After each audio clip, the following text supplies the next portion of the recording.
à résoudre la série numéro 5. On va résoudre le deuxième exercice concernant la rédaction d'un programme MATLAB qui permet de recevoir une matrice et retourner la transposer, sachant que cette matrice est une matrice de 2 lignes et 3 colonnes. Je sais qu'on a déjà acquis que dans MATLAB, on peut directement calculer la transposée d'une matrice. Par exemple, c'est une matrice M, par exemple, une matrice M2 par 4. Donc, je peux directement avoir la transposée de la matrice. On a dit, en utilisant cet apostrophe-là, directement, il me donne la transposée. Donc, la ligne devient colonne. Mais dans le cadre d'un enseignement académique, on va prendre cet exemple. On va essayer de réaliser un programme, un petit script, un petit exemple d'application qui fait ce travail, qui réalise ce travail, la transposée de matrice. Bien sûr, dans l'exercice, il m'indique que la matrice doit être, il me limite que la matrice soit une matrice de 2 lignes et 3 colonnes. Donc, toujours pour commencer, il faut créer une variable qui reçoit la matrice. Donc, on a une donnée d'entrée. Donc, j'utilise input. Donc, je dois expliquer la donnée à recevoir dans ce message. Donc, je dis entrée, une matrice de 2 par 3. OK. Donc, qu'est-ce que je dois faire? Donc, l'objectif de l'exercice est d'utiliser les outils de programmation comme les boucles, les structures de contrôle. Donc, on va profiter des boucles. On va utiliser les boucles dans cet exercice. Comme je sais ma limitation, ça veut dire j'ai 2 lignes et 3 colonnes. Donc, je peux utiliser la boucle for. Comme on a dit, la boucle for, je l'utilise dans les cas où je connais le nombre d'itérations à faire, le début et la fin, et le pas à utiliser. Donc, je vais utiliser for i égale de 1 à 2. Ça veut dire j'ai 2 lignes. OK. Je vais créer une deuxième boucle. Bien sûr, la boucle n'est plus en majuscule. C'est une boucle en minuscule. For. Je vais utiliser un deuxième indice, une deuxième boucle avec un deuxième indice. C'est la boucle qui itère les colonnes. De 1 à 3. Donc, je vais créer une matrice. Je vais lui dire que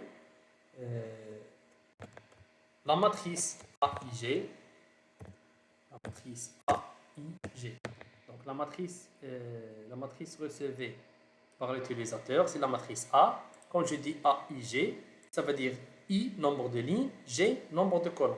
Je lui dis, avec le déroulement des boucles, tu dois affecter cette matrice AIG à une matrice TGI. TGI.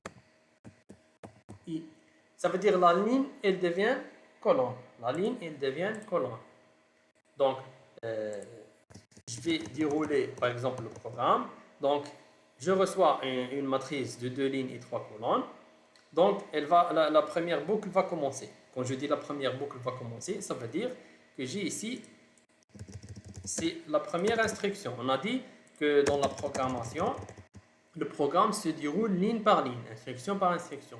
Donc, la première instruction, supposons qu'elle est faite, j'ai reçu une matrice. Donc, je passe à la deuxième instruction. For i, la première itération, c'est i égale 1. I égale 1. Donc, j'entre dans la première boucle. Je trouve une deuxième boucle qui va tourner de 1 à 3. Donc, i, il est bloqué à 1. Donc, il va finir tout le travail pour revenir et passer à i égale à 2. Donc, i égale à 1. Je vais entrer dans la première boucle. Je trouve une deuxième boucle qui va se lancer. Donc, G égale à 1. I égale à 1, G égale à 1. Ça veut dire ici, j'ai A1, 1. A1, 1, il devient A1, 1. OK. Donc, la deuxième boucle, elle va incrémenter. Elle va être 2. Ça veut dire quoi? Ça veut dire A1, 2, elle va être T2, 1. Ça veut dire G égale 2, I égale 1. Elle va être renversée. Ça veut dire la deuxième ligne, elle va être une deuxième colonne ici. OK? Et encore, G, elle va incrémenter. G égale à 3. Ça veut dire A1, 3, la position 1, 1, 3, elle va être renversée à A, à T, 3, 1. Donc, la boucle, cette boucle, cette deuxième boucle est finie. Elle a incrémenté 1, 2, 3. Donc, on revient à la boucle I. Donc, I devient 2. I devient 2 maintenant. Et on entre dans la boucle, on trouve G qui va recommencer. G égale 1, ça veut dire G A de 1 qui va être qui va être T1, 2. A 2, 1, elle va être T, je vais l'affecter à une boucle qui est égale à T1, 2. Ça veut dire la position A de 1, elle va être dans la position T1, 2. OK? La même chose, G, elle va être 2, ça veut dire A de 2, elle va être T de 2. Bien sûr, les éléments de la diagonale ne vont pas changer. G3, donc G3 de 3, elle va être T3 2. OK? Et à la fin, je vais fermer la boucle AND. La première AND, c'est pour cette boucle AND. Et une deuxième AND. OK, je peux dire AND for. Je peux dire AND for ou AND, c'est la même chose. Je peux dire AND for ou AND.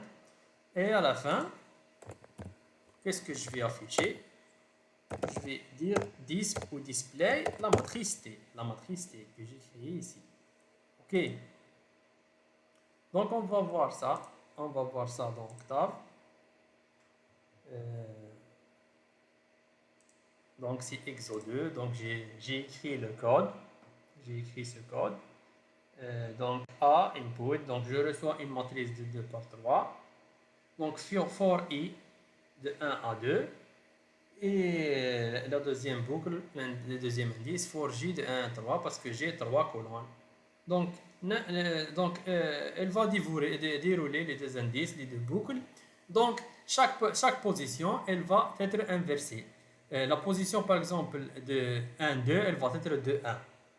Et ainsi de suite. Et ainsi de suite. Donc, je vais lancer le programme. Je vais lancer le programme pour vérifier s'il marche. Donc, j'ai lancé le programme. Je reçois directement le premier message.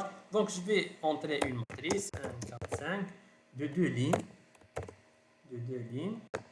Et 3 colonnes. 2, 6, 7. Je ferme la matrice et je mets entrée. Donc, voilà la matrice et voilà sa transposée. Donc, la première ligne, il est devenu la première colonne. Et la deuxième ligne, il est devenu la deuxième colonne. Donc, la position, par exemple, 4, qui était la position 1, la première ligne, et 2, qui était 1, 2, il est devenu la position 2, 1. OK? Par exemple, 5, numéro 5, il était la position, la première ligne et la troisième colonne. Ça veut dire la position 1, 3, A, 1, 3. Il est devenu T, 3, 1. T, 3, 1. OK? Si vous remarquez, on a utilisé disp. Donc, il m'affiche le résultat directement. Si j'utilise display, par exemple display, et j'ai mis une variable t par exemple,